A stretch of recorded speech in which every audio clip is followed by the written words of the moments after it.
excited to have you all along the ride with us. So before we get started, I want a big shout out to our sponsors for the show, Blue Microphone, ShotCall.gg, and AverMedia. Couldn't do it without you.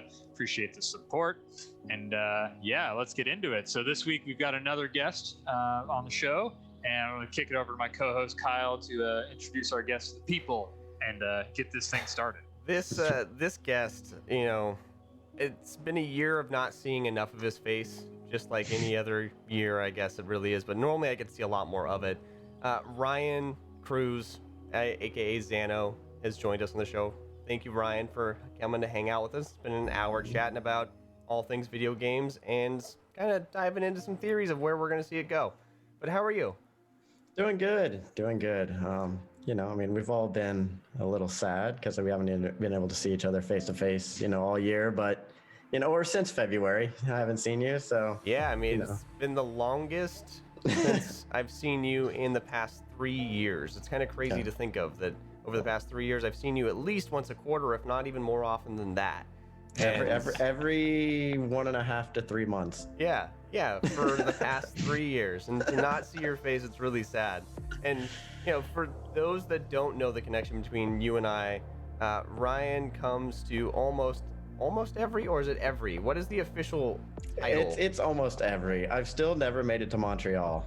Almost every North American DreamHack event that we've hosted. So, and some European. And even a European event. So he's come around and kind of followed me like a lost puppy dog is what I'll say, to all these different events. But he's traveled around going to many different gaming events, and I would say has earned the title of a hardcore enthusiast from every perspective that I think you can earn the title. From being entertained by esports, to competing in esports, to building the enthusiast rig for home, the enthusiast rig for on the road. It's just extensive, your commitment to the gaming community. So I'm really excited to get to chat with you outside of one of these events, outside of our normal environment, and really dive into some topics with you that may be a little bit more relevant to you outside of our event space. So your passport has a lot of stamps for going around and going to events, but starting off with some of the games that have kind of led us to where we are now. I know your passion really lies with Counter-Strike because you follow the Counter-Strike series, the Masters, around everywhere it goes, if you get the opportunity to. So tell us a little bit about you getting started in Counter-Strike and what you've been playing through at least 2020.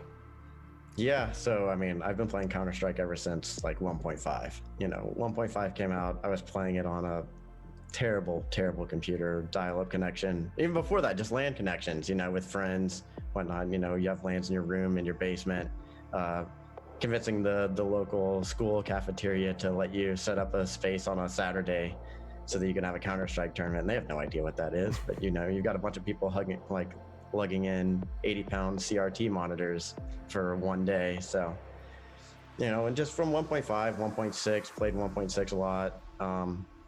You know, 1.6 to Source, then went back to 1.6 because Source was the not so favored Counter-Strike of the series.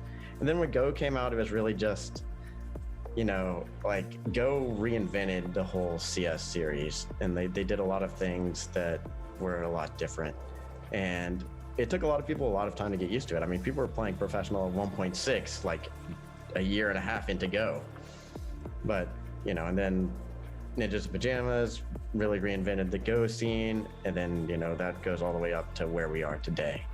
So I've lived and breathed Counter-Strike. I have like 4,000 hours in it.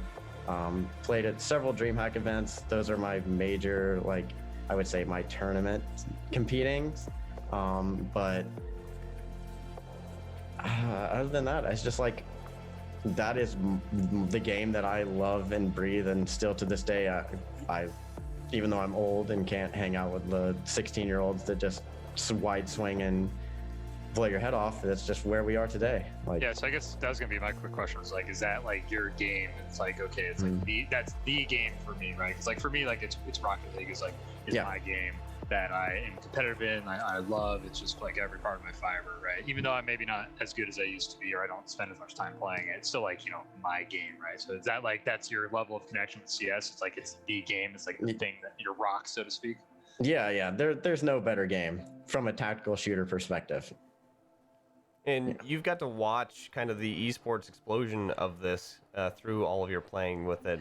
And what's your favorite event to watch, to go to? I'm not even gonna hold you to be biased for anything here either. This is totally off of the record for anything there. You can be as honest as you want to be here. But what's your favorite event that you got to see? So the favorite event that I've witnessed in person would have to be Masters Dallas. It was supposed to be Masters Summer this year, but that didn't happen for obvious reasons.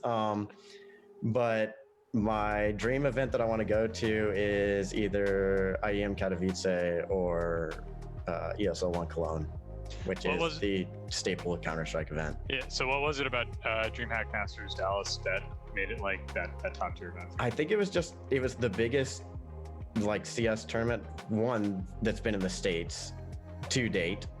Two, it had the most tier 1 teams, and it's just the production value. The fact that the convention center has a stadium, kind of connected to it, and they were able to just have the whole tournament in that stadium section, just made it feel like it was, we're seeing a time where esports is becoming a spectator sport. And I think that's really cool. It has those legs. Hadn't really planned to dive in on this, but there's something about Counter-Strike's esports format that I absolutely love, and I know some people even have expressed that they don't like this about it because it has become so much of a football or basketball style back and forth. There's plays, they know what they're doing, they go in, they execute, or they don't, and sometimes it does get into that rhythm and cadence with two good teams that it'll be, did they make that shot or did they not make that shot with the ball possessions? It really does feel like it's a competitive sport all the way down through the ecosystem. And Counter-Strike is unique in that fact that they have that's developed around their game, and it's kind of set the tone for their entire game. Whereas Rocket League, that was built in, that was caked in from the very beginning. The format, and I know it has refined to a certain extent, but the competitive format has really settled nicely for both of those games, and that pacing for the viewer. And I think that's really solidified them as solid esports from a player and a viewer perspective. So I don't know if you guys want to discuss a little bit about how that has settled into your different scenes, but I think that is a relevant piece here, that those two games are so prominent in this traditional competitive entertainment format. Making those early investments have been risky and hard for a lot of these orgs, and they usually seem to have a lot of controversy around them, is all I can see from the outside. But I think that is the direction that you'll have to have this go, and that grassroots level, that junior level that you're describing, it will find where either it's a game that may not be as popular, or whether it's actually a supported league underneath that.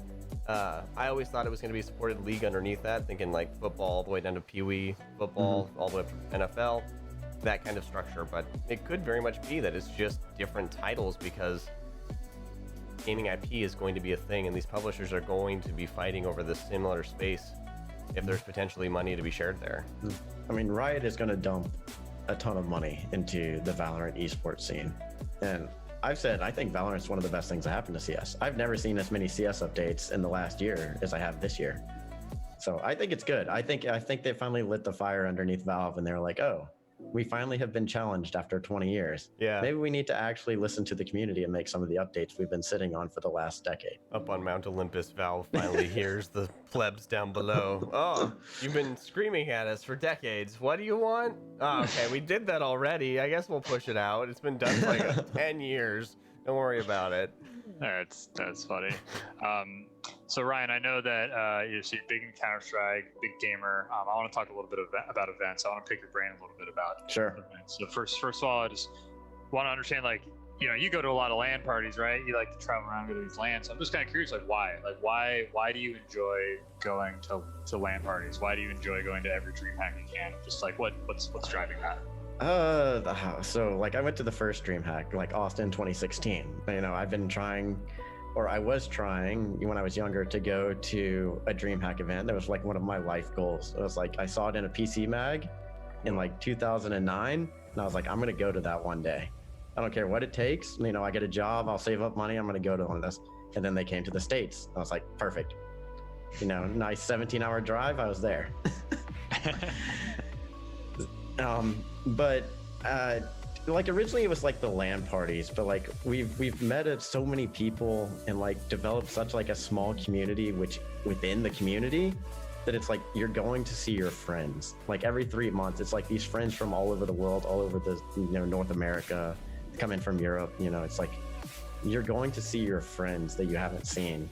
And, you know, like, you know, for me, it's every 3 months, but, you know, I still talk to these same guys like every day on Discord. So, you know, you finally get to go hang out with them. And it's just a different interaction when you get to hang out with them in person than staring at them through a computer screen. What are you guys' thoughts on this comment from the peanut gallery over here? Halo ain't nothing compared to the flagship game Bug Snacks. Whew. Those bug snacks, those are some creepy critters that just want to consume each other. I don't know if I'm ready for that kind of horrific displays of violence. I'll go back to my alien shooting. But on that note, I think we're at the end of the show. We've been chatting for an hour. So Ryan, I'd like to thank you for coming on and joining us, dude. This has been nice. Good time to catch up on a little bit of what's been going on with you, and you know, be able to show you off to the world. You're one of my dearest acquaintances from the show circuit, and I've been very happy to call you a friend over the years. So happy to have you on the show. I'm glad Mitch and I got a chance to chat with you, and we'll see you soon. I very much hope in person. Yeah, I hope so. You know, I appreciate the invite to come on. I know we've been trying to get this together for quite some time now, so you know, I'm glad I could finally make it to one. You know, landemic takes priority, so it's okay. we understand. It does. Lands always take priority. But if you guys watched this show, thank you so much for tuning in. If you know, this was your first time, awesome. Make sure you follow us on this Twitch page here, Next Level. You can check out some other content that's produced on this channel on other days of the week. We've got some stuff on Wednesdays, we got some stuff on Fridays, and then you can catch us on Thursdays at 6 Pacific on the Next Level Talk Show, talking about all kinds of things that we theorycraft, the future of video games and esports and Game Pass, because that's all we really talk about here is Game Pass. Game Pass. Game Pass, Game Pass. I'd like to thank our sponsors one more time, Blue Microphone, AverMedia, and ShotCall.gg for supporting our shows. We couldn't do it without you. Thanks for watching, and we'll catch you next week.